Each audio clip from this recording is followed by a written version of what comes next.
in 1970, I began to see my mother's smile as something a bit more complicated.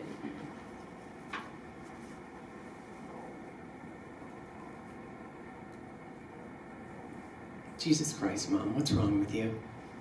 What? Why, what, honey? She instinctively touched her hair, capturing any strays that had escaped. Why are you smiling so much? It looks totally fake.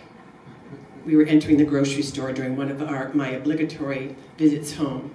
She proceeded to chirp, "Hello, how are you?" to the cashier, the customers, the grocery bagger, and the produce man. "Hello, how's your, oh, I love your dress. Oh my goodness, don't your tomatoes look absolutely scrumptious today? Why are you being like this, Mom? You don't know any of these people. Why are you being so cheery? Dad never even says hi to anyone." "Well, gosh, honey, I don't know. I think I just like to be friendly," she explained, her smile now as compliant as the supermarket doors that swung open whenever anyone came near. "Mom, who are you going to vote for? Nixon or McGovern?" I suddenly challenged her. "Oh, well, I don't know, honey. I guess whoever your dad votes for. Why?" I walked away from her so she couldn't rub off on me. Infectious like poison ivy. After college, I moved to New York City, where I found myself saying, any woman who smiles a lot isn't paying fucking attention. Determined not to be objectified, I refused to wear skirts or dresses. Makeup was absolutely out, except for auditions.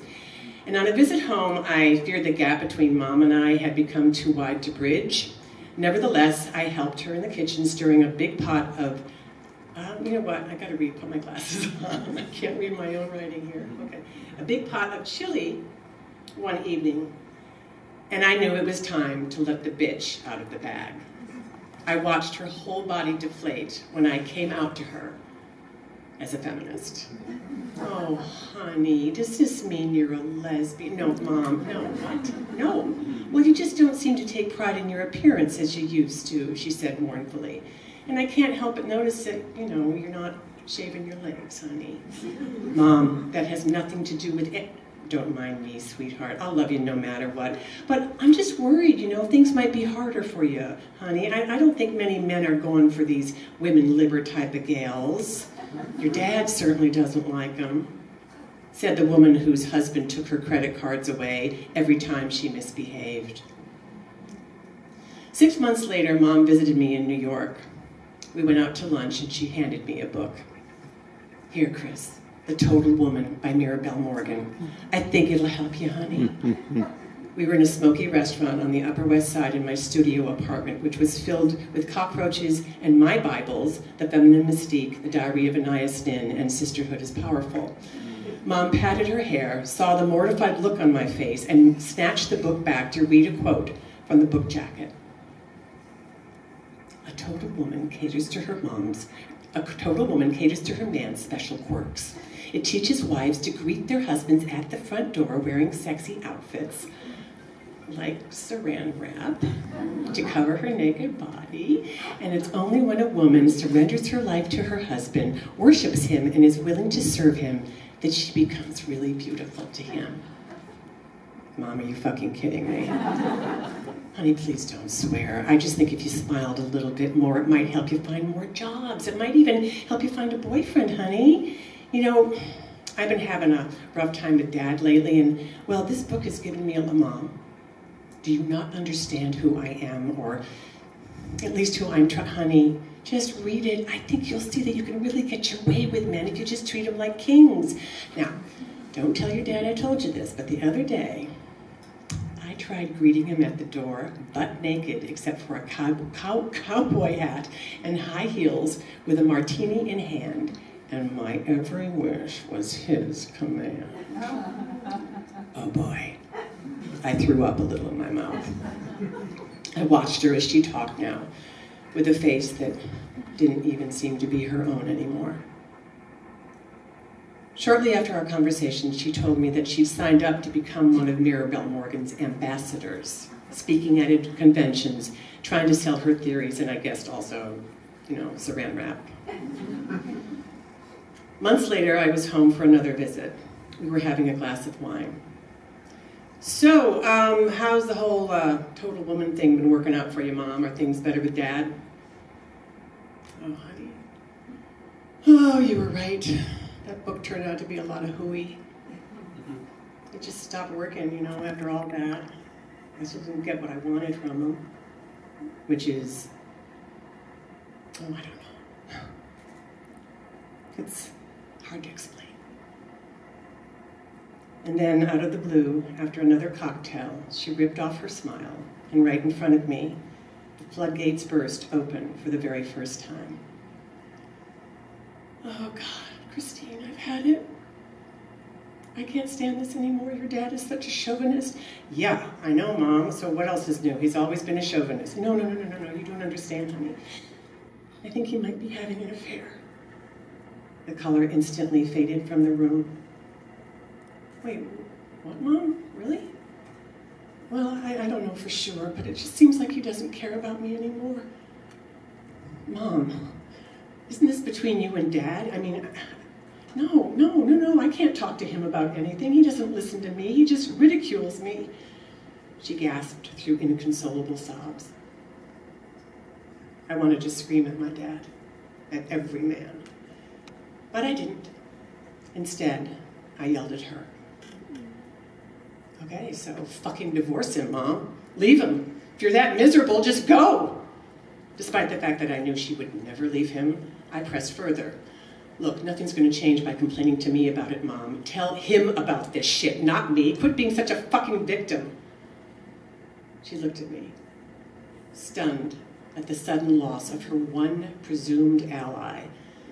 Then, without a word, she went back to washing the dishes. A few days later, Mom came into my room and closed the door. She sat with me on my bed. Chris, please, carry the banner for me. Carry the banner, Mom? Well, what do you mean? Why are you whispering? Shh, please. Just march and protest and make as much noise as possible. What you're doing is so important, honey. Things have to change, promise me. Her gray eyes welled up.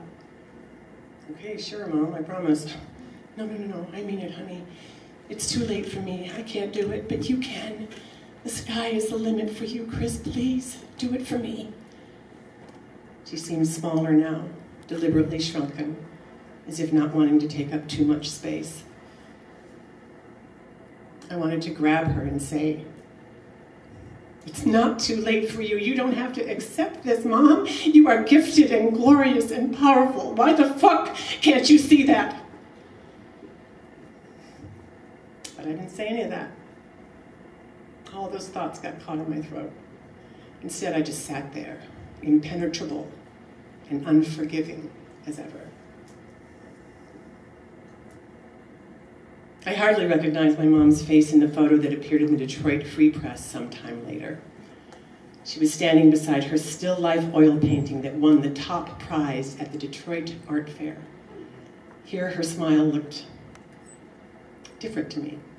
Effortless, earned, full of pride. Even though it was always difficult for her to sell her paintings instead of just giving them away, Mom became a gifted professional artist and then decided to get a pilot's license. Oh, just so you know, in case while Dad's flying the plane, he has a heart attack or something, I'll know how to get the darn thing back down. The first time she soloed, Dad and I were there. We watched as she climbed into the cockpit of the small plane alone, with her flawless hair and glistening red lipstick, her face filled with joy as she waved and taxied down the runway. She took off, started to ascend, and then flew in circles above us. When she disappeared behind the clouds, I forgot to breathe. It was early morning. My 6-year-old son and I sat together at our breakfast table. I was helping him write a card for Mom, who had breast cancer now and was in the hospital. Here, write it with this. This is her favorite color, he said, handing me a cornflower blue crayon. Okay, sweetie, and what do you want it to say? Dear Grandma, I love the smile of you. From Wilson. I corrected him. No, honey, you mean you love her smile, right? No, right what I said. He put his small, warm hand on top of mine as if to guide it. After Mom died, we discovered a journal tucked under a perfumed sachet in the back of a drawer. And it was a note. It read, "My life has been so unbelievably full. Sure, I've had a few heartbreaks, but I always had faith that a forgiving attitude towards others, especially towards yourself, and a strong determination to keep smiling will let the sun shine in." I wish I hadn't spent all that time blaming her, yearning for her to be different. I wish I could have told her how much her journey emboldened mine. If only she'd gotten angry with me, stood her ground and said something like, "Just get off my fucking back, Christine. I'm doing the best I can. Stop judging me so much." But she didn't. She never would have. She especially never would have said the word fucking, because in our family she would have gone to jail for that. Now, many years later, I understand that my son was able to see something that I couldn't. Her endless supply of smiles served her well, maybe even at times as a life jacket, the only thing that could keep her afloat. And maybe other times when she sensed, even for a moment, that the sky indeed was the limit. Dear Mom, I love the smile of you. I'm sorry that it took me a while.